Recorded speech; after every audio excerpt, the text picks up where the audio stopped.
Welcome to the session guys, my name है शुभम सूर्यवंशी। और इस पर्टिकुलर वीडियो में आज के बी डबल ए के पेपर का मैं छोटा सा एनालिसिस देने वाला हूं।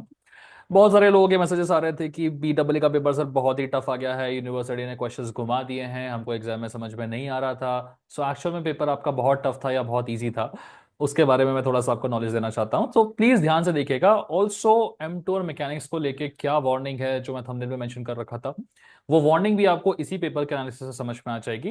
बिकॉज इस पेपर को देख के आपको पूरा अंदाजा हो जाएगा कि यूनिवर्सिटी जो है वो पूरी तरह से रिपीटेशन के मोड में है भी या नहीं भी है। और अगर रिपीटेशन हो भी रहा है तो वो किस डायरेक्शन में रिपीटेशन करने की कोशिश कर रही है। बिकॉज बी डबल एक न्यूमेरिकल बेस्ड पेपर है। M2 और मैकेनिक्स तो fully calculation numerical based paper होता है आपका, ठीक है। सो यहाँ के न्यूमेरिकल में किए गए चेंजेस को देखकर थोड़ा अंदाजा आपको समझ में आ सकता है कि भाई बैकलॉग के पेपर्स नॉर्मल पेपर की तरह नहीं आने वाले हैं। बैकलॉग के पेपर्स एक्चुअली थोड़े टफ आने वाले हैं। और एग्जाम में थोड़ा सा लैंग्वेज, थोड़ी चीजों को चेंज करने का यूनिवर्सिटी का मन बना हुआ है। और वो ये चीजें शायद मैकेनिक्स और M2 में भी कर सकती है। सारी डिटेल्स जो है वो फटाफट से इसमें दूंगा, ठीक है। साथ ही साथ मैं जो बात कर रहा था भाई, किस चीज ने बचा लिया crash course and everything 45 plus, कैसे लोगों के 12 वीडियोस 13 वीडियोस देख के आ रहे हैं, वो भी पूरा यहाँ पर बताता हूँ, विद प्रूफ दिखा रहा हूँ, ठीक है। स्टार्टिंग करते हैं सबसे पहले कि अगर मैं बात करूं क्वेश्चन नंबर 1 की, भाई ये 1 और 2 तो एकदम डायरेक्ट क्वेश्चंस पुराने उठा के डाल दिए यूनिवर्सिटी ने। ऑल्सो मैं जैसे कह रहा था कि क्रैश कोर्स जिसकी मैं बात कर रहा था उससे सीधा सीधा 45 मार्क्स का है, विथ प्रूफ फटाफट से दिखाता हूँ। ये रहा मेरा क्रैश कोर्स। इसके हमारे पास सेक्शन में कंटेंट, कंटेंट कहां से दिखेगा, हाँ ये रहा हमारा कंटेंट, यहाँ से ये डालिए हमने कंटेंट। भाई देखो, मैंने स्टार्टिंग से बोल रखा था खाली 14 वीडियोस है इसमें, ठीक है। पूरे कोर्स को उठा के देखोगे ना, तो यूनिट नंबर 3 4 5 6 में लगे खाली 14 वीडियोस थे। ओके, देखो डायरेक्ट डायरेक्ट क्वेश्चंस, बिल्कुल पावर फैक्टर से रिलेटेड। ये पावर का जो है स्टार्टिंग से ही मैंने बताया था, RL यूनिट नंबर 3 तो मैंने कहा था पूरा ही करके जाना तुम्हें। पावर के बारे में चीज बोली गई थी, यहां से पावर का जो था एग्जैक्ट सेम चीज आ गई है, ठीक है। कहां पर आ गई, आपके क्वेश्चन नंबर 2 पे आ गई। और जो अक्खर न्यूमेरिकल था वो न्यूमेरिकल भी बहुत ही डायरेक्ट आ गया आपका, ठीक है। सो मुद्दा ये है, बताने की कोशिश ये करी जा रही है आपको कि भाई चीजों को थोड़ा सा एनालिसिस के बेसिस पे किया करो। क्वेश्चन नंबर 2 का अगर भी देखोगे एकदम डायरेक्ट क्वेश्चन था, पहले भी यूनिवर्सिटी कई बार ये चीज पूछ चुकी थी। एक्सप्रेशन फॉर पावर फटाफट से यहाँ पे आ चुकी है। प्लस जो सी वाला देख रहे हो ये एग्जैक्ट सेम क्वेश्चन है भाई जो मैंने कराया था। दिखाऊं आपको, क्वेश्चन पढ़ के देखो। आपका ये क्वेश्चन कौन सा है, रेजिस्टेंस है 10 ओम का, और कैपेसिटेंस है आपका, रेजिस्टेंस कैपेसिटेंस मतलब RC वाला है। RC वाला जो मेरा सबसे पहला क्वेश्चन था ना, ये वही क्वेश्चन यूनिवर्सिटी ने पूछा है, देखो। 5 ओम 150 माइक्रोफेरेड वाला क्वेश्चन, ठीक है। 200 वोल्ट और 50 हर्ट्ज का सप्लाई है, बस थोड़े थोड़े वैल्यू चेंज किए उसने। 5 ओम का उसने 10 ओम कर दिया, 200 के 100 वोल्ट कर दिया है।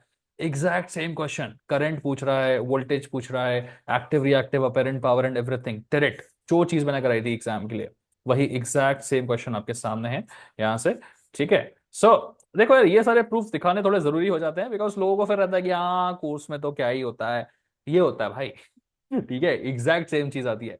बवाल तो यूनिट नंबर 4 से हुआ है। यूनिट नंबर 4 से मैंने 3 वीडियोस डाले थे। तुम 3 वीडियोस में से तुम उठा के देखो यहाँ पे, 8 + 6 14 + 3 15 16 17, 3 क्वेश्चन मिला के 17 नंबर, वही एग्जैक्ट सेम चीज जो मैं डाल के रखा था। पॉलीफेज सर्किट वीडियो खोलोगे, दिख जाएगा तुम्हें। पॉलीफेज सर्किट का क्वेश्चन पूछा, मतलब ये पूछा तुमसे क्या बताना है, सिमेट्रिक सप्लाई, फेज सीक्वेंस और बैलेंस लोड। यही 3 चीजें मैंने यहां बता रखी थी। फेज सीक्वेंस बता रखा था, सिमेट्रिक सप्लाई यही पॉलीफेज सप्लाई होता है, और आगे जाके देखोगे तो बैलेंस लोड भी तुम्हें मिल जाएगा, ठीक है। खाली 20-20 मिनट के वीडियोस में तुम्हें चीजें मिल रही थी भाई, 36 मिनट्स न्यूमेरिकल पॉलीफेज इसी सर्किट का। एग्जैक्ट सेम न्यूमेरिकल आया ये वाला भी, दिखाओ कैसे। ये 6 + 8 से दिख रहा है तुम्हें। A balanced three-phase load consists of three coils, each of series combination of 6 ohms, 8 ohms। 6 ओम का रेजिस्टेंस है, 8 ओम का इंडक्टेंस है, यही 6 8 वाला। और यूनिवर्सिटी ने किस तरह से लैंग्वेज चेंज करके यहाँ पे मजे लेना तुम्हारे, देखो। 6 + 8 जो लिखा है यहाँ पे, स्टार क्रॉस, ठीक है। यहाँ अगर क्वेश्चन में देखोगे स्टार को लेके ये क्वेश्चन मैंने कराया गया है। थोड़ा सा जब आप आगे बढ़ोगे ना, सो इसी टाइप का सेम क्वेश्चन जो है आगे जाके मैंने डेल्टा को लेके भी कराया हुआ था, ठीक है। सो स्टार और डेल्टा दोनों ही वैरायटीज यहाँ पे कवर की थी, क्योंकि मुझे पता था, मैं बताया भी था पहले भी कि यार इसकी पूरे वैरायटीज करके जाना, बिकॉज चीजें आ सकती है, ठीक है। पलट के तुम देखोगे यहाँ पर उसने क्या किया, इस बार लैंग्वेज चेंज कर दिया। पिछले 4 पेपर्स को उठा के देखो, कहीं पर भी उसने कभी भी लैंग्वेज चेंज नहीं की थी, ठीक है। वो हमेशा क्या बोलता था कि या तो स्टार वाले में पूछता था या तो डेल्टा वाले में पूछता था, वो 3 4 अलग अलग चीजें पूछता था। इस बार उसने स्टार का भी पूछ लिया, स्टार कनेक्शन में भी बता दो और डेल्टा कनेक्शन में भी बता दो।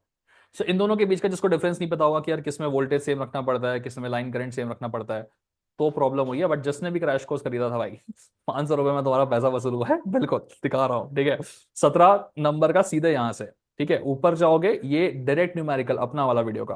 ओके, और ये ऊपर भी देखो 6 नंबर का क्वेश्चन, सीधा सीधा पावर वाला, 8 + 6 14, यहाँ पे 17, यहाँ पे 17 प्लस 4 कितना, 21 + 31, हो गया पास, तो यहीं से हो गया भाई।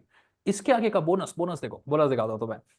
हाँ, एक छोटी सी गड़बड़ जरूर हुई है कि भाई किरचॉफ लॉ का उसने न्यूमेरिकल जो हर बार 6 या 8 नंबर का देता था वो, जिसको लेके जिसको लेके सब लोग एक्साइटेड थे, वो यूनिवर्सिटी ने नहीं दिया। और उसी 6 या 8 नंबर के न्यूमेरिकल के चक्कर में बहुत लोगों को ये लग रहा है कि यार टफ पेपर आ गया, बिकॉज वो अगर आ जाता ना तो आप में से मैक्सिमम लोगों का पेपर निकल जाता, जिसका भी इनकेस रहने वाला है। ठीक है, बट नहीं हुआ, कोई दिक्कत नहीं। ठीक है, बट एटलीस्ट किरचॉफ लॉ को लेके उसने एक 4 नंबर का थोड़ा थ्योरेटिकल क्वेश्चन दिया, जिसमें आप केसीएल केवीएल क्या होता है वो सब भी लगा सकते थे। उठा के देखोगे तो वो भी यूनिट नंबर 5 में सिर्फ 2 वीडियो डाले थे मैंने, उसी में स्टार्टिंग वाले वीडियो में ही आपको केसीएल केवीएल जो बताया था उतने ही लिख के आना था। माना कि 6 8 नंबर नहीं मिलेंगे यहाँ पे, लेकिन एटलीस्ट 4 नंबर के उसमें थोड़ा बहुत केसीएल केवीएल लिख के आते तो भी तुम्हें 2 3 नंबर मिलने की पूरी संभावना थी। इसके आगे यूनिट नंबर 6 में तुम जाओगे, सुपर पोजिशन थेवेनिन इसने पहले कभी नहीं पूछे थे, और ये वाला क्वेश्चन तो पता नहीं कुछ बवाल ही है। ठीक है, बवाल मतलब वो स्टार डेल्टा को लेकर न्यूमेरिकल है, ठीक है, लेकिन वो कभी नहीं करता था, बट ये दे दिया उसने। तो जो क्वेश्चन नंबर आपको 6 दिख रहा है ना, और जो क्वेश्चन नंबर 5 दिख रहा है, 5 और 6 में से आपको एक क्वेश्चन करना था, तो ये 5 और 6 में से एक क्वेश्चन करना था, वहां पे प्रॉब्लम हुई है भाई सबको, क्योंकि वहां सब उम्मीद कर रहे थे कि किरचॉफ का 8 नंबर का आ जाएगा, हम उसको कर देंगे और मैक्सिमम लोगों का पेपर निकलेगा। वही यूनिवर्सिटी ने गड़बड़ किया। ठीक है, बट 6 पे आओ, 6 पे आओ, यूनिट नंबर 6 पे आओ, दिखाते हैं, दिखाते हैं भाई, सीधा सीधा इंसुलेशन रेजिस्टेंस और नीचे लेड एसिड बैटरी। ठीक है, देख पा रहे हो यहाँ पे, आई डोंट नो थोड़ा सा सही से लिखा नहीं है ये चीज। ठीक है, फोटोज है यार आज के पेपर के।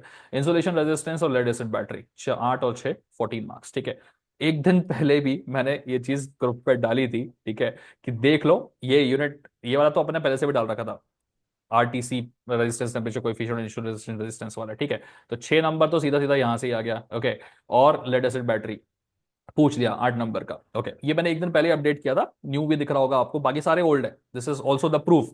ये मैंने कल ही ऐड किया था। ठीक है, सो जिन लोगों ने देखा होगा क्रैश कोर्स में उनको समझ में आ गया होगा। फुल कोर्स वालों को तो भाई पूरा पेपर एकदम साफ लगा होगा, बट क्रैश कोर्स से भी अगर आप ध्यान से देखोगे तो सिर्फ और सिर्फ 7 वीडियोज यहाँ के थे, 3 वीडियोज यहाँ के थे, 10 2 12 और 2 14, 14 वीडियोज में से आपका 45+ मार्क्स का कॉन्टेंट आया है। Okay, and this is the proof, exact same same numericals. So कहना बस यही है कि यार तुम थोड़ा सा चीजों को अगर देखते हो तो थोड़ा सही से एनालाइज करा करो। सिर्फ जब पीवाईक्यूज तुम करने बैठते हो ना, तो पीवाईक्यूज में तुम्हें फिर ये चीजें समझ में नहीं आती हैं कि यार स्टार वाले में मुझे क्या करना है, डेल्टा वाले में मुझे क्या करना रहता है क्वेश्चन में। और वही सबसे बड़ी गलती हुई है, और वही प्रॉब्लम हुई है उन लोगों के लिए जिनको क्वेश्चन नंबर 4 में दिक्कत हुई है।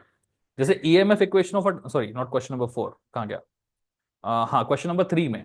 क्योंकि क्वेश्चन नंबर 3 का चलो तुमने ये चीज तो लिख ली होगी, है ना, जिसमें तुम्हें 3 फेस एसी सप्लाई और ये चीज करना था, बट सिंगल फेस ट्रांसफॉर्मर करने के बाद में ये न्यूमेरिकल जो पूरा पूरा 8 नंबर का था ना, एकदम इजी पुराना वाला, इसमें बहुत लोगों को कंफ्यूजन आना शुरू हुआ होगा।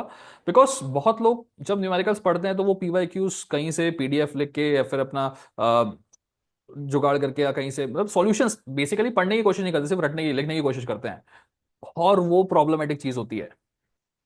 सो ये बिल्कुल गलत नहीं है कि भाई तुमने कहीं से जुगाड़ करके पीवाईक्यू से अरेंज कर लिया और तुम्हारा काम तुमने कर लिया, इससे काम नहीं होगा ऐसा नहीं होता है, उससे भी काम होता है। लेकिन पीवाईक्यूज करने के साथ साथ तुम्हें ये भी समझना पड़ेगा कि भाई क्वेश्चन की थोड़ी वैरायटी क्या हो सकती है, क्वेश्चन चेंज कैसे कर सकता है, जो उसने यहां पे कर दिया। ओके, सो ये लैंग्वेज पहले यूज नहीं करता था वो, कभी पहली बार उसने ऐसी लैंग्वेज यूज की है। इनफैक्ट 6 और 8 उसने फिर भी नंबर सेम रखे ताकि आपको याद आए पुरानी चीज। सो यहाँ थोड़ी सी दिक्कत हुई है, और किरचॉफ, ये दो जगह की बेसिस पे ही बहुत लोगों के शायद लग सकते हैं बैक, है ना। अदरवाइज मुद्दा यह था दिखाने का कि भाई उतना टफ पेपर नहीं था जो आप लोगों को ऐसा लग रहा है कि शायद बहुत टफ था, बिल्कुल नहीं।